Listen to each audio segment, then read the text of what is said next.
Hello दोस्तों, मैं Nitish Saini tech education planet channel पे आपका स्वागत करता हूं।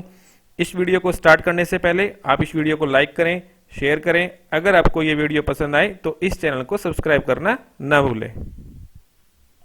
सी लैंग्वेज पढ़ने की सीरीज में पार्ट 4 में आज हम डिस्कस करेंगे कॉन्स्टेंट। कॉन्स्टेंट क्या होता है, कितने टाइप का कॉन्स्टेंट हम सी लैंग्वेज में यूज करते हैं, और इसके साथ हम कुछ एग्जाम्पल भी आज डिस्कस करेंगे। Constant is a value that cannot be changed during execution of program. Constant अपने आप में वो वैल्यू होती है जिसको आप एग्जीक्यूशन के टाइम पे चेंज नहीं कर सकते, मतलब जो अपने आप में फिक्स वैल्यू होती है। देखो यहाँ पे कॉन्स्टेंट को कैटेगराइज किया गया है और इस डीएफडी को आप अपने दिमाग में बिल्कुल फिट कर लीजिए कि कॉन्स्टेंट है। कॉन्स्टेंट को यहाँ पे numeric constant, character constant, string constant, तीन टाइप में डिवाइड किया गया है। न्यूमेरिक कांस्टेंट को फिर आगे दो पार्ट में डिवाइड है, इंटीजर कांस्टेंट, रियल कांस्टेंट। और इंटीजर कांस्टेंट भी आगे तीन पार्ट में डिवाइड है, डेसिमल, ऑक्टल, हेक्साडेसिमल। ये सभी चीजें आपको आनी चाहिए और ये आपको अपने दिमाग में ऐसे सेट करके चलना है कि इसके कैटेगराइजेशन में आपको कंफ्यूजन ना हो। Numeric constant. Numeric constants consist of numeric digits, they may और may not have decimal point. These are the rules for defining numeric constants। देखो, अगर आपको अपने प्रोग्राम में न्यूमेरिक कांस्टेंट को डिफाइन करना है तो उसके क्या रूल और रेगुलेशन है। फर्स्ट रूल क्या है, numeric constant should have at least one digit, यानी कि इसमें एक डिजिट कम से कम होनी चाहिए। सेकंड वन, नो कोमा और space is allowed with in the numeric constant, यानी कि इसमें कोई कोमा नहीं होना चाहिए और कोई भी स्पेस आप किसी भी डिजिट्स के बीच में नहीं देंगे। Third one is numeric constants can either be positive और negative but default sign is always positive. देखो, आप जो कांस्टेंट इसमें यूज करेंगे आप पॉजिटिव भी ले सकते हैं, नेगेटिव भी ले सकते हैं, लेकिन अगर कोई साइन आप यूज नहीं करेंगे तो it will be consider as positive. जैसे मैंने आपको अभी ऊपर डिस्कस किया था कि इंटीजर कांस्टेंट क्या होता है, मैंने पहले भी आपके साथ बताया हुआ है कि इंटीजर वैल्यू कौन सी वैल्यू होती है। अगर आप इंटीजर वैल्यू की बात करते हैं यहाँ पे, देखो इंटीजर कांस्टेंट को आप यहाँ पे ध्यान से पढ़ लीजिए कि इंटीजर कांस्टेंट क्या होता है। मैं आपको एक्सप्लेन कर देता हूँ कि इंटीजर वैल्यू जो मैंने डेटा टाइप्स के टाइम पे डिस्कस की थी कि वो वैल्यू होती है which have no decimal point, कि उसमें कोई भी डेसिमल पॉइंट आपका नहीं होना चाहिए। ठीक है, आगे इसमें क्या लिखा है, if the constant contains two और more digits the first digit should not be zero. अगर आप इंटीजर कांस्टेंट में दो या दो से ज्यादा डिजिट यूज कर रहे हैं तो first digit should not be zero, यानी कि फर्स्ट डिजिट आपकी जीरो नहीं होनी चाहिए। There are three types of integer constant based on different number system. Three decimal numbers कौन से हैं या थ्री इंटीजर कांस्टेंट कौन से हैं। अगर सबसे पहले आप बात करेंगे तो सबसे पहले हमारे पास क्या है, डेसिमल कांस्टेंट्स। डेसिमल कांस्टेंट में क्या है कि डेसिमल कांस्टेंट का जो बेस होता है वो 10 होता है और जो डिजिट आप इसमें यूज करते हैं वो 0 से 9 तक इसमें आप यूज करते हैं। इसके बाद जो इसमें सेकंड है ऑक्टल कांस्टेंट। ऑक्टल कांस्टेंट में क्या है कि 0 से 7 तक डिजिट आप यूज करते हैं, इसका बेस 8 होता है। थर्ड वन क्या है, हेक्साडेसिमल। हेक्साडेसिमल में क्या है कि ये थोड़ा ध्यान रखने वाली बात है इसमें कि 0 से 9 तक तो आप डिजिट यूज करते हैं और आगे A B C D E F ये आप इसमें लेटर यूज करते हैं। इसको मैं आगे एक्सप्लेन करके बताऊंगा आपको। तीनों कॉन्स्टेंट्स के एग्जाम्पल अभी हम डिस्कस करेंगे और इसका जो बेस होता है हेक्साडेसिमल का वो 16 होता है। देखो, आप यहां पे देख सकते हैं कि कुछ वैलिड डेसिमल इंटीजर कांस्टेंट मैंने लिखे हैं। 0 लिखा है, 0 क्यों लिखा है, क्योंकि यहाँ पे मैंने सिंगल डिजिट यूज किया है। उसके बाद 1 2 3 मैंने लिखा है। 1 2 3 में क्या है कि मोर देन 1 डिजिट है, 0 में यूज नहीं कर सकता हूं स्टार्टिंग में, तो 1 2 3 भी अपने आप में वैलिड है। 3 7 0 5 ये भी अपने आप में वैलिड इंटीजर कांस्टेंट है और 2 3 7 5 9 ये भी अपने आप में वैलिड इंटीजर कांस्टेंट है।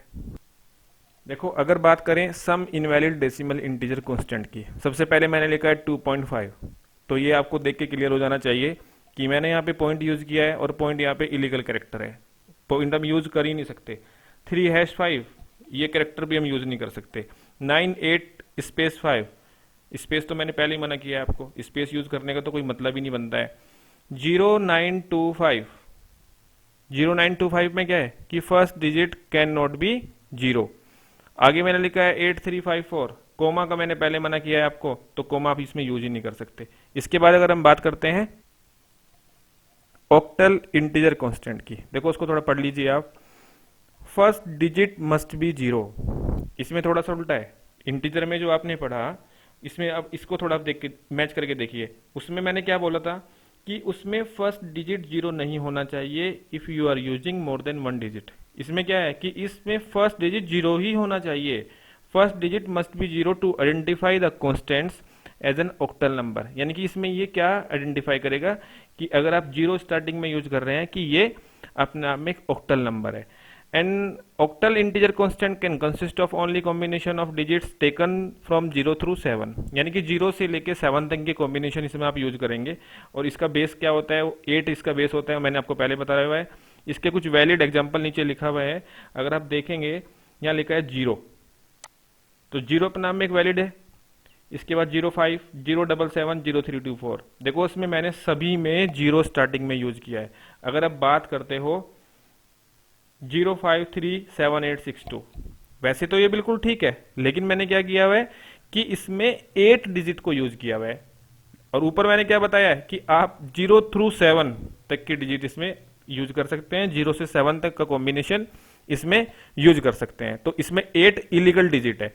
इसके बाद नीचे बात करेंगे 542। अब 542 तो ठीक है, लेकिन ये 0 से स्टार्ट नहीं है, तो ये भी अपने आप में इनवैलिड है। देखो, in hexadecimal integer constant first two character should be 0x और कैपिटल 0x।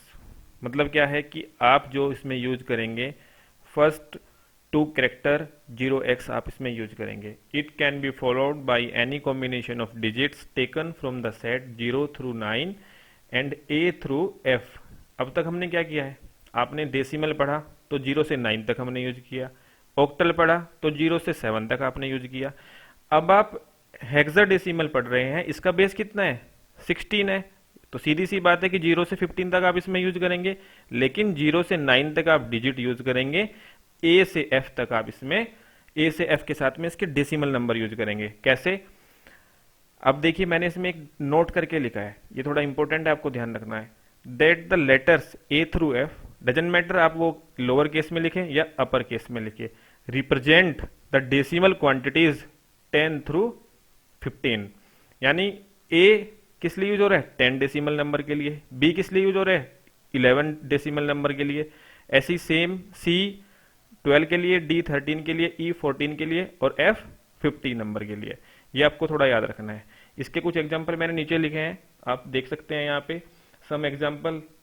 आप ध्यान देखो कि 0x से मैंने सभी को स्टार्ट किया है, चाहे वो कैपिटल से किया है चाहे वो स्मॉल लेटर से किया है। 0x23, 0xA15B, 0x FFF, 0xAC। Okay, अब अगर 0xAC की बात करें तो A का क्या मतलब है यहाँ पे 10, C का क्या मतलब है यहाँ पे 12। ठीक है, देखो अगर रियल फ्लोटिंग पॉइंट कांस्टेंट की बात करते हैं, ये आपके लिए कोई नई चीज़ बिल्कुल नहीं है, पहले भी हम इसको कितनी बार डिस्कस कर चुके हैं कि जिस नंबर में डेसिमल पॉइंट आएगा वो सीधी सीधी बात है आपके रियल नंबर होंगे या वो आपके फ्लोटिंग पॉइंट कांस्टेंट होंगे। यही मैंने डेफिनेशन में लिखा है, floating point constant are numeric constant that contain decimal point. यानी कि जो नंबर डेसिमल पॉइंट को कंटेन कर रहे हैं वो आपके रियल नंबर है, वो आपके फ्लोटिंग पॉइंट नंबर है।